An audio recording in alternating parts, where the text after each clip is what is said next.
Side.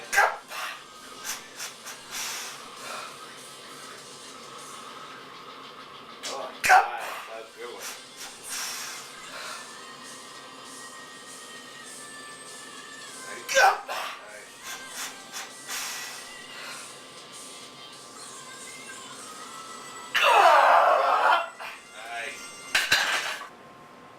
What up, guys?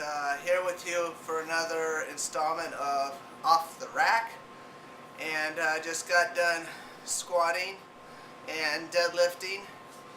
We are about 1 month out from the NASA Iowa competition. It's going to be on March 15th, powerlifting meet here in Des Moines, Iowa.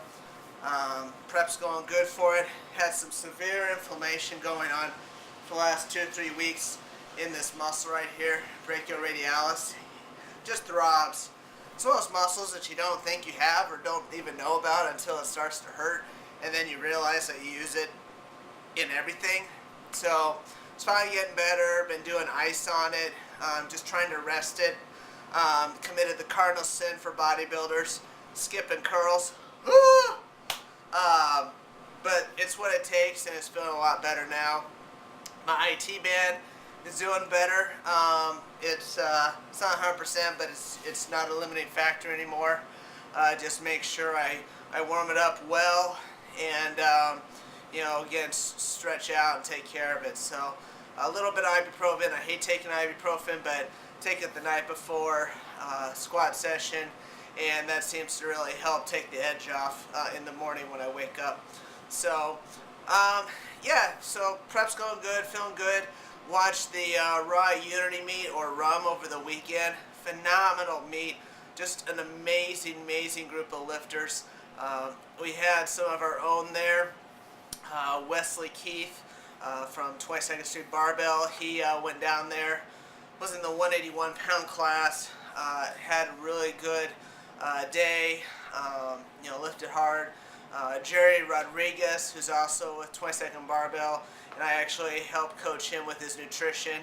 Cut down to 132.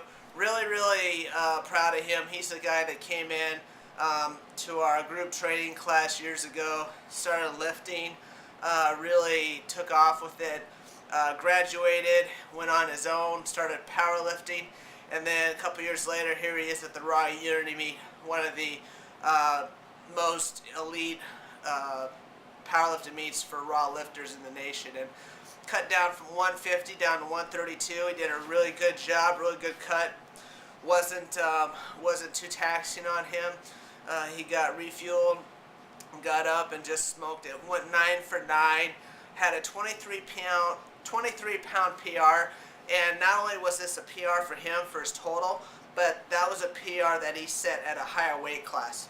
So not only is he stronger, but he's stronger at a lower weight class, and that's awesome. That's awesome.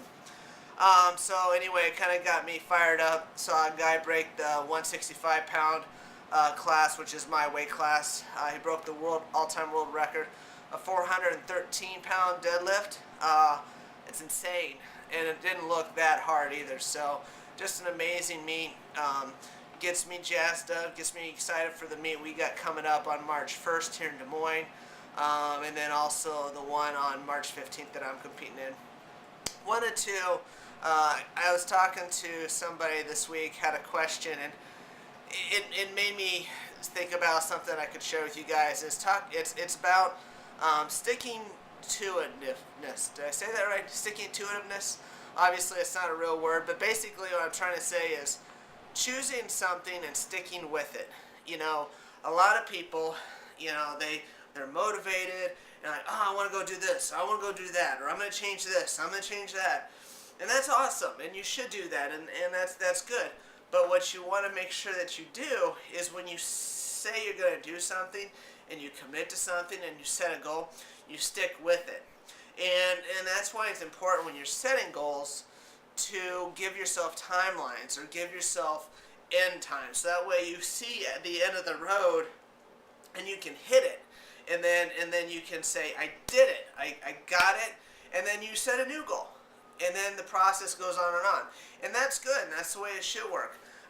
But sometimes people, they get sidetracked on their way to the goal, which isn't necessarily a bad thing. However, if it keeps you from always hitting your goal, it is a bad thing.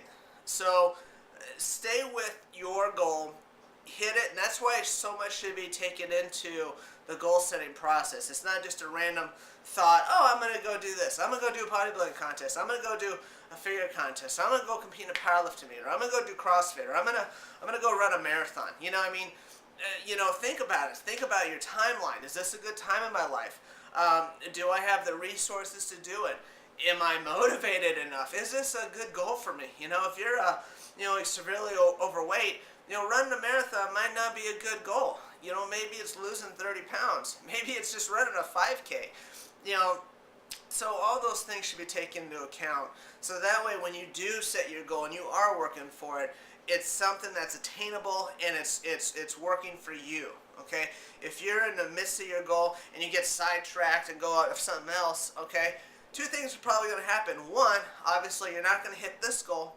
And two, you're probably not going to hit this other goal that you set. Okay? So put a lot of time, preparation, thinking into that goal, set it, attain it, and then go off and do another one. Okay? If you come across some thoughts throughout this process of setting and hitting your goal, I think I want to do this someday. That's awesome.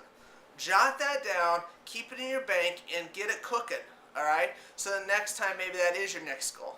Alright? So, and you can also start to think about, okay, what can I do to hit this next goal? But, again, stay focused, put all your eggs and your efforts into this goal, and then achieve it, and then go on to step 2. Okay? Then go on to the second goal. Stick-to-itiveness. It's great. Look it up. We'll talk to you soon.